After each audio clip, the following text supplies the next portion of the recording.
playing for a spot in the Elite Eight. Uzan gets it in, gets it back, and he puts it in!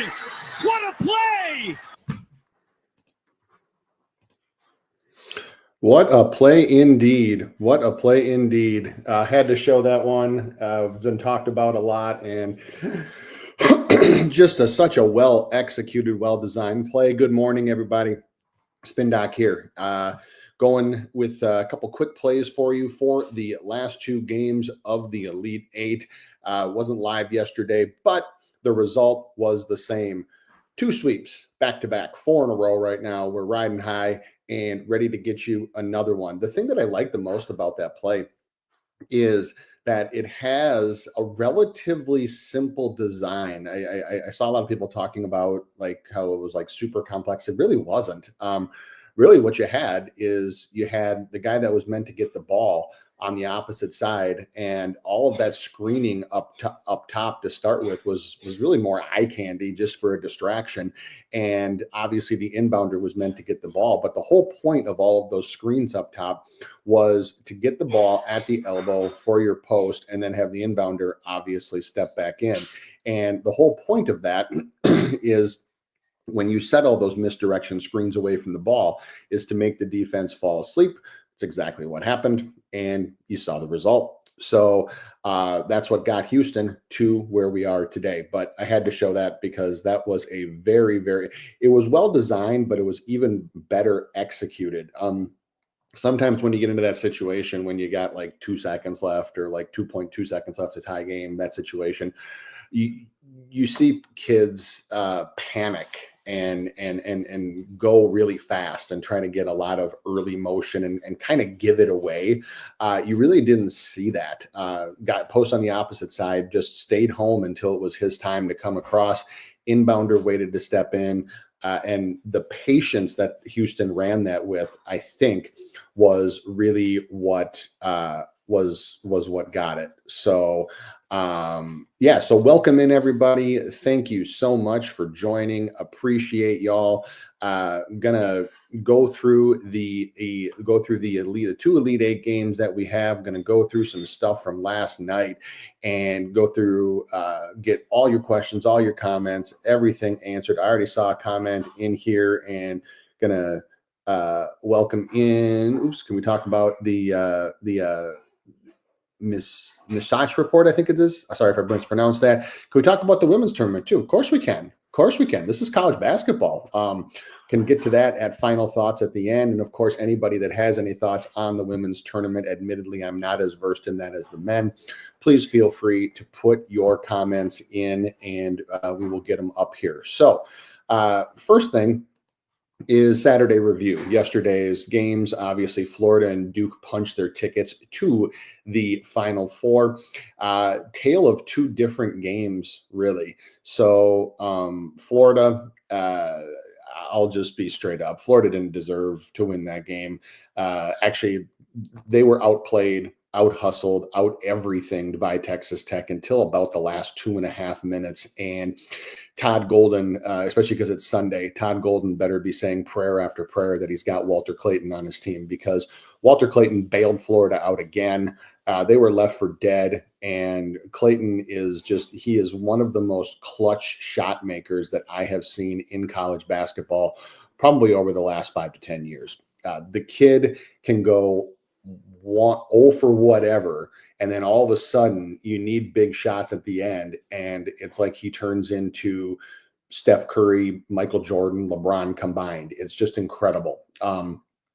I have not seen a kid that makes big pressure shots like that in situations like this in a while in college basketball. So a huge shout out to Walter Clayton, man. This kid is just absolutely a baller.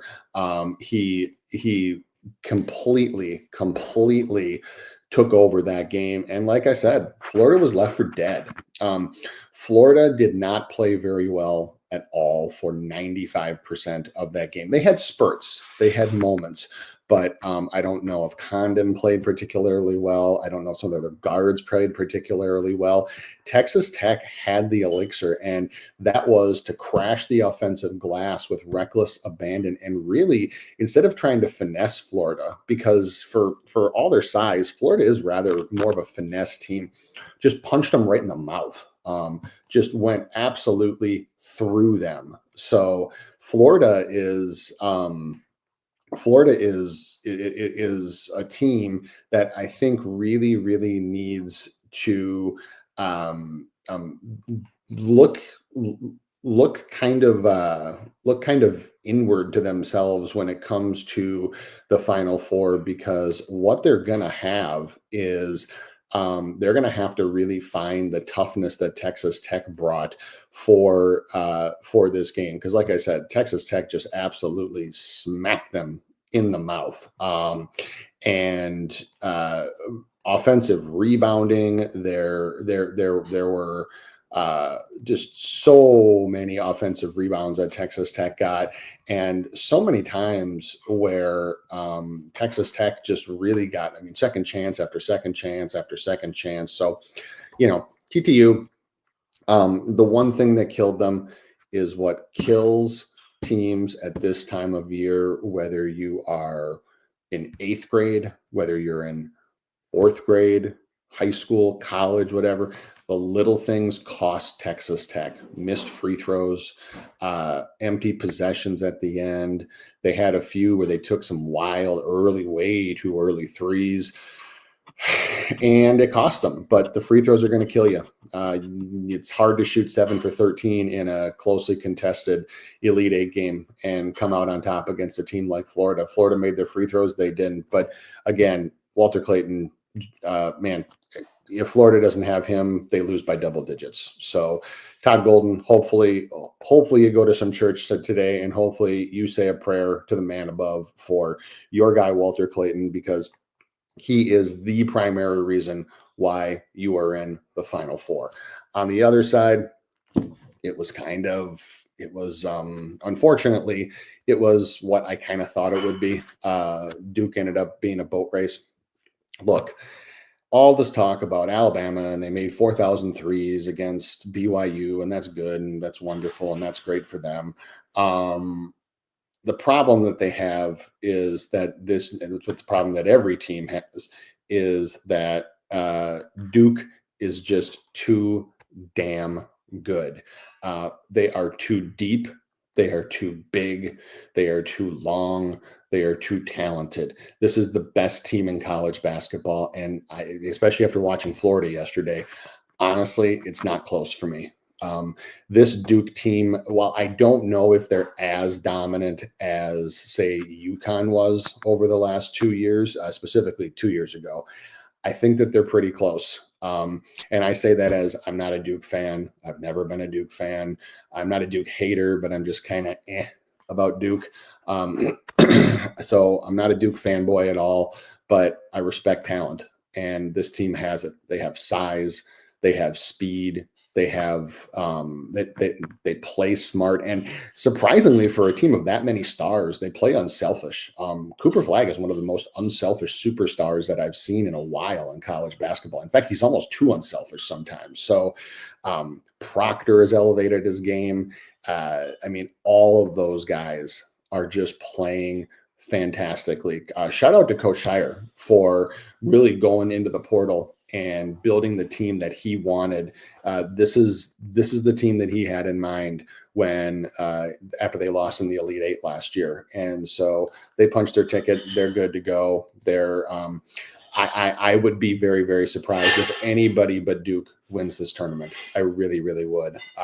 This just kind of has UConn vibes like last year, where they just beat up on everybody, including in the Final Four. They're that good. And even teams that starters-wise can match them, Duke has the bench. Duke has different combinations. They have depth. Again, Cooper Flagg, best player in the college basketball aside, the way they play basketball is pretty to watch as a basketball purist. And like I said, I say that as somebody who is just kind of on Duke. So Florida and Duke punched their tickets. If I was Duke, I'd be feeling a lot better about my showing than I would if I was Florida. I think that, as I said before, Florida was a little fortunate to win, whereas Duke was pretty much a wire-to-wire. Duke was pretty much a wire-to-wire boat race. Alabama was never really in that game. And Alabama's Achilles heel, I said it on X a few weeks ago, all year. Defense wasn't great. I thought that defensively they had spurts where they were okay, but they ball watched. They were impatient and they ball watched. And what I mean by ball watching is you have everybody who's on the floor on defense with their head turned towards the ball, and you're trying to be opportunistic and get steals and race up the other end on offense. You're not going to do that against this Duke team. They're just too good. And the ball watching led to, I think in the first half, I counted 5 times where Duke just ran a very, very simple high top of the key backdoor cut and just got layup after layup after layup. And Alabama's offense couldn't keep up. So the other thing that they did, and this has been a Nate Oates thing all season, and I don't understand why, is when they get down or they get into a situation where they're being challenged, their answer, especially early in the second half, was to just chuck more early threes. And that's not a recipe for success for this Alabama team. They're so much better out in transition. They're so much better getting to the rim. They're so much better running. And when you go into the half court and you just chuck a bunch of early threes, it's just not a recipe for success. So the score was probably about what it should have been given how both teams played. But that said, that was yesterday and this is today. So we do have 2 regional final games. I got 2 free plays for you. The first one is we will go to the Midwest region, and this is the first one that kicks off at 2:20 p.m. Eastern. You have the Cougs and the Vols, number 2 versus number 1. You have Houston laying 3. This game pretty much is about what I expected from a line perspective. Total understandably low at 124.5. And so when I look at this game, I think that the line is pretty well correct. I think that, obviously you can see it here in the numbers too, about both teams just playing phenomenal defense, et cetera, et cetera. But I actually am leaning on a couple things with the over here. One, because for a regional final where the games are what this game is supposed to be, hotly contested until the very end, you always have the potential for the foul game. You have for whoever team is behind, you have both teams that shoot almost 74% from the free throw line. Now, you have kind of the 2 opposing forces here, with Houston, the number 1 3-point shooting team in the country, against Tennessee, the number 3 3-point defense in the country. I give a slight advantage to Houston on this one. And the reason why is when I go down here and I look at the guards and the wings, I do see that with some of Houston's sets, they have the wings and they have the length to shoot over some of the Tennessee guards. And Houston is actually pretty adept at making contested challenge threes. Even Cryer at 6'1", who still has an advantage over Ziegler at 5'9". So there is some advantage length and height-wise on the wing for Houston. There's also multiple guys on Houston who hit the 3, as you can see here, at 40%. So Tennessee has a lot to defend. Houston makes you defend the entire floor front to back. The other thing that I see here from Houston's perspective is that Houston is one of the best offensive rebounding teams in the country. It's part of their game is potentially early long jump shots and then tap backs for offensive rebounds and for second chance shots. And Tennessee, despite some of their length down low, is not they're not bad, but they're not the best defensive rebounding team in the country.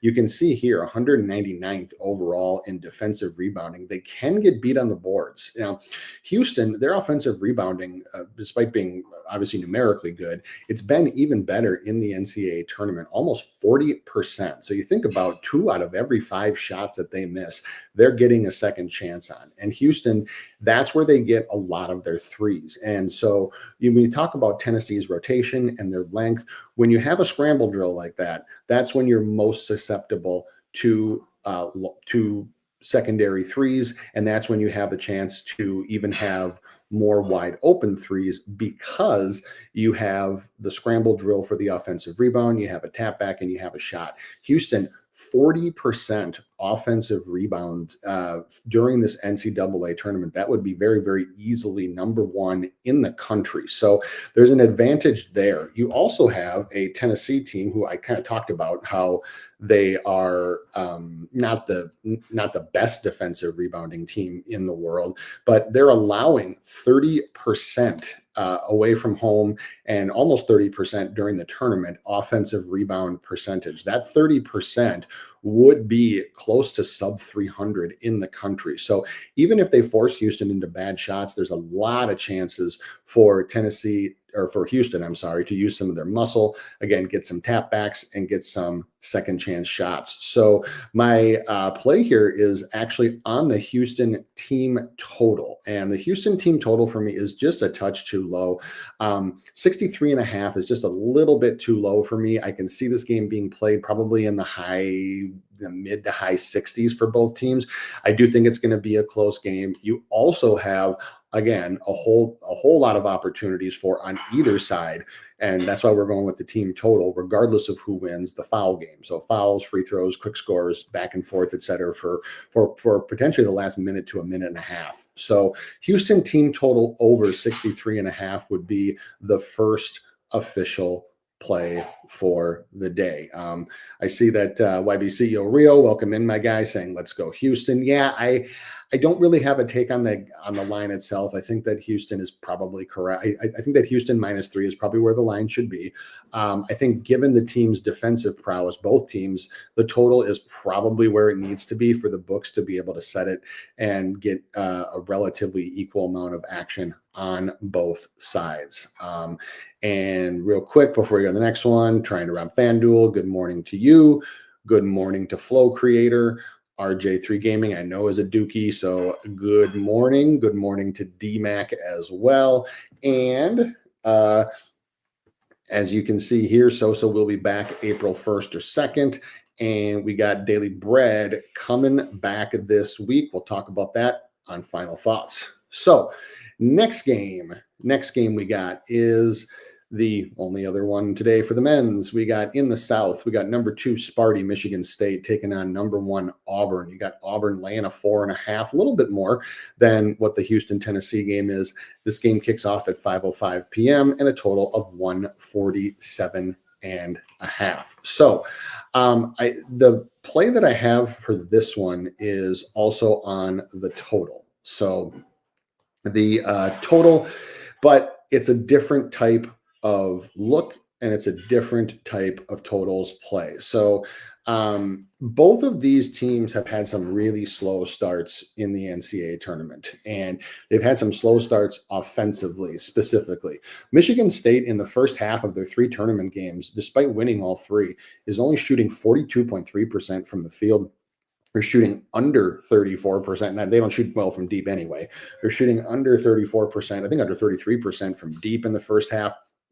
And they're only getting to the line, and their overall getting to the line, amount getting to the line is down from regular season. The other thing is, from a scoring perspective, both of these teams' first half scoring has been down in the tournament. They've both jacked it up in the second half and really, really run teams off the floor. But Michigan State points per game in the first half is down 14% compared to the regular season.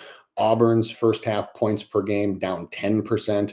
Auburn, as you know, if I'm assuming you watch them, their their offense is built on the three-point percentage for the regular season, 36.3, in the NCAA tournament, just 31.7%. And you have a Sparty team that is number 2 in the country in defending the three and holding teams under 30%. So even though their offense has been kind of, they have had some offensive lapses, but their defense has been solid. The big thing for Auburn, though, as you can, is that they can be prone to fouling. You can see they're 310th in the country in free throws attempted over field goals attempted. But the problem here is that they're not doing that in the tournament. So far, only allowing 18.7 free throws per game, which is down from 22.3 for the season. You have both teams' first half shooting is down. Both teams' three-point percentage is down. Both teams are not getting to the line at the rate that they did during the regular season. And you have a very, very nip and tuck game. So when I look at this game, I don't really have a take on the full game over or total, just because both teams across the tournament have cranked it up and put up some gaudy numbers in the second half. I can't say enough nice things about Tom Izzo and his halftime adjustments that he makes, because they're always just elite. Bruce Pearl, X's and O's. I've never been a huge X's and O's fan for Bruce Pearl. Bruce Pearl is the kind of coach that makes you want to run through a brick wall. So I'll be interested to see if it's the strategy or the hype that comes out on top today, because Bruce Pearl, as much as I love Izzo, Bruce Pearl is one of the best hype coaches in college basketball. He makes you just want to do, like I said, literally kind of coach where he could tell you, go run through that brick wall, go run into that brick wall face first right there. And you trust him so much that you just do it and you're happy to do it. Izzo, a little bit more of a tactician, a little bit more of kind of like the old school general type. So be interested to see that dynamic. But in the first half, these two teams are just not coming out of the gate very strong. Given how strong both defenses are, I wouldn't be surprised if it happens again. So the under 69.5 is a pretty easy take for me. So Michigan State, Auburn, first half under 69.5 is the second play. All right. Before we get to some announcements about what Daily Bread's going to look like, I did see it. It got mentioned earlier, so we'll talk right now about the women's tournament. You got 2 games today and two tomorrow.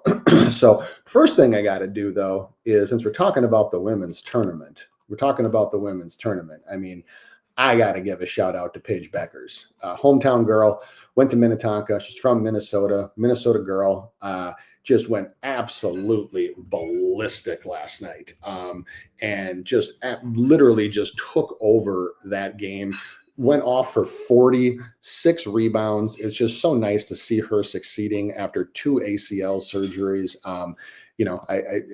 She does a lot in the community here, especially for girls sports. So Paige Beckers is kind of like a folk hero here in Minnesota and deserves to be. So huge shout out to Paige. Now for the other 2 games, I think for Duke and South Carolina. So this game opened at South Carolina -7.5. It's gone up to 8.5. You have 65% of the bets and 78% of the money are on the Gamecocks for this one. And South Carolina has been the stronger team all year. Again, admittedly, I don't follow women's as much as men's, but I do know that South Carolina has been in spots, and especially during tournament time, just absolutely dominant. So I think if you're leaning on that, if you want to play that game, you probably need to lean on South Carolina taking the points. You can maybe look at Duke in the first half, but probably overall South Carolina, that's a South Carolina spot. The total for this one is set at 128.5. And that's gone down despite most of the bets and the money on the over. I think that this is a correlative I think this is a correlation with the expectation that South Carolina could win this game by double digits, if not more.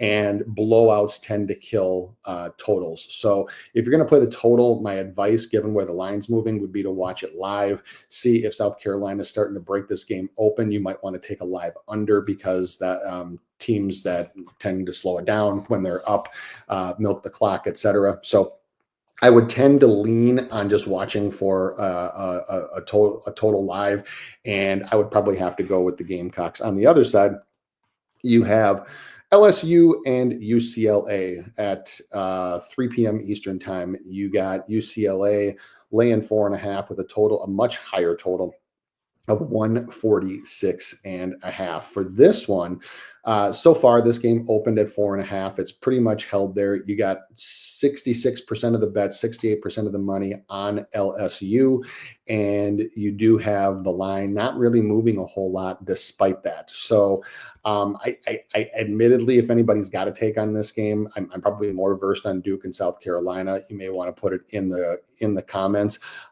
Based on where the total is going, you got a lot of action on to the tune of 69% of the bets. 61% of the money are on the over, but the total has gone down a full point. So lean on the under because of that. On paper, I'm admittedly not super versed on either team. A slight lean on LSU for this one, but my bigger lean would be on South Carolina, on the South Carolina women to cover at 8.5. So, all right, last but not least, just wanted to let everybody know one last time that Daily Bread, daily sports bets for all leagues, is back this week. Got NBA, we got MLB, we got college hoops. I'll be on pretty regularly talking MLB. We got a whole bunch of stuff coming up for you. So short show today, but only two men's games to talk about. And thank you all for tuning in. Best of luck if you are tailing, and we will see you tomorrow.